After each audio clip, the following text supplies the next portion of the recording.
Yeah, so in this video, I'm going to talk about like how we can set up the deterministic boundaries for autonomous AI agents by enforcing fine-grained identity-aware security policies at a runtime with Amazon Bedrock Agent Core. Okay, so what is the paradox? The paradox is like the LLMs works on any kind of the input that you basically sends. Now, with this, it has a potential that you could have an hallucination risk where LLM, mathematically cannot guarantee that it can reason correctly, or it could be also that there is a prompt injection which would potentially could be around against the internal safeguards, and then these two things either could lead to unintended actions, loss of data, or loss of trust in the whole ecosystem where agents are playing a key role. So, in order to mitigate this, as of today, we have some security paradigm which is kind of established as a now as a practice. So there are two ways to do it. The one is that you make it at the application level where you define the security boundary implicit. You put guardrails around vulnerability, which is all about the prompt injections. You either make to have the complex code review in order to make that the defined guidelines are in a place, and all those things potentially leads to slow development capabilities.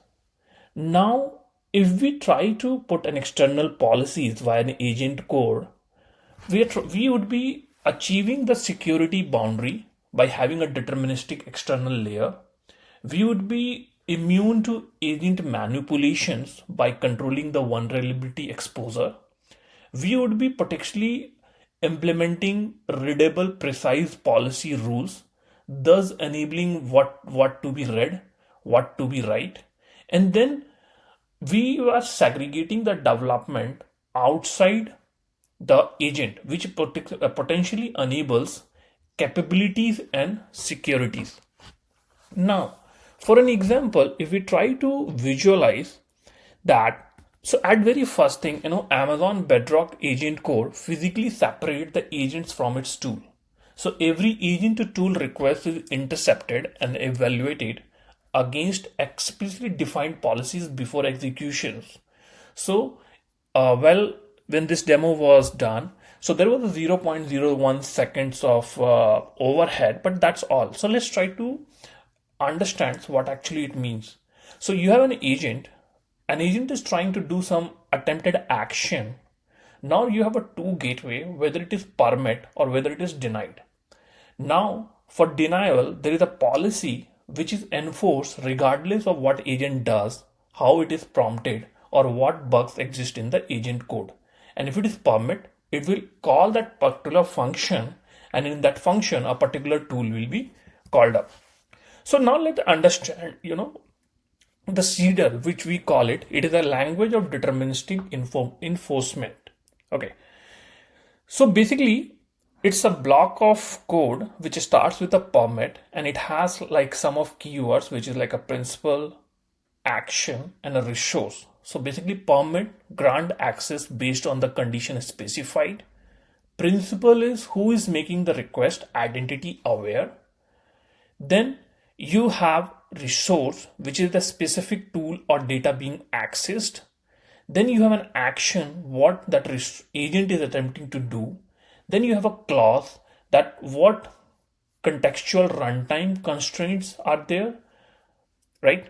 So this writing the policies in this way does not contain any loops, have no side effects, and ensure that the millisecond evolution latencies can still be handled up in overall time to respond. Now let's take an example that how a healthcare appointment agent can be protected or guarded. So there is a requirement that this agent must be tightly restricted based on authenticated identity and operational scope. So there are two things. One is read versus write zones. So in a zone 1, there is a safe read zones. It's all about you get a patient, you're sending a request through the GET API, get slots, search immunization. So these are kind of a read zone. So zone 2 is about the protected data, which is about the booking appointment. So here what happens, policies act as a one-way valves. A principal with a read scope can access read zones, but the write zone remains deterministically sealed without explicit appointment right authorization. Okay. Now we are going to enable identity aware boundaries. So the fundamental rule is that patient may only act on their own records. So basically what it means, the policy compares the requested patient ID tool parameter against the authenticated user's claim. So when an A by B test panel was done, so user is sending a request, get my patient info. There is a gateway which has a permit and an intent, and then there is a database which has the database records.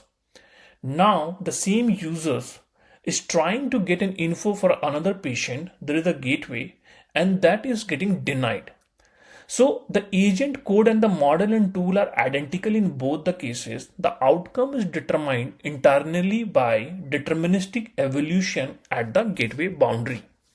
So now let's say there is a use case where we are doing hard stopping of the dangerous pattern. So business rules must be enforced even if the agent is compromised.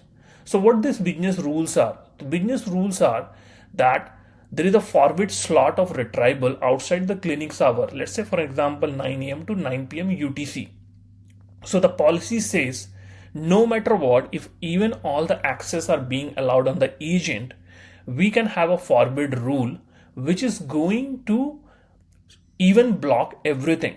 So somebody around 2 p.m., which is like a 14 UTC requesting to get a slots, he is permitted.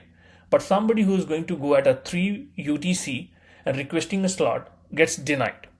So in this semantic, the forward always win and it overrides any existing permit policies. So now what happens? We are trying to decouple the capability from informants. So the AI agent does not need to know your security rules. It does not need to be prompted to respect them, fine-tune or follow them, or trusted to apply them correctly under the adversarial condition. So you have default deny posture. If no permit matches, block it. You have a broad permit, which is like for a common low risk operation. Then you have a targeted forwards, which is about stop high risk boundary. So this is the layered defense model, and all these are implemented using the CIDR language in a proper key value pairs. Okay. Now let's see how this is being done. So in the first step, you generate a CIDR policy either directly via UI or translate you them from the natural language. Then you associate the policy engine with a gateway in a log only mode in order to validate the agent behavior against production traffic without disruption. Then you enforce the mode to activate the deterministic boundary. So what happens in this case? So you have your observability logs, and then with that log, you're able to see how the different conditions and the scenarios are being made. So in this, what happening, there is a transition from the non-blocking observation to the strict enforcement, which ensures policies are validated before impacting the production traffic.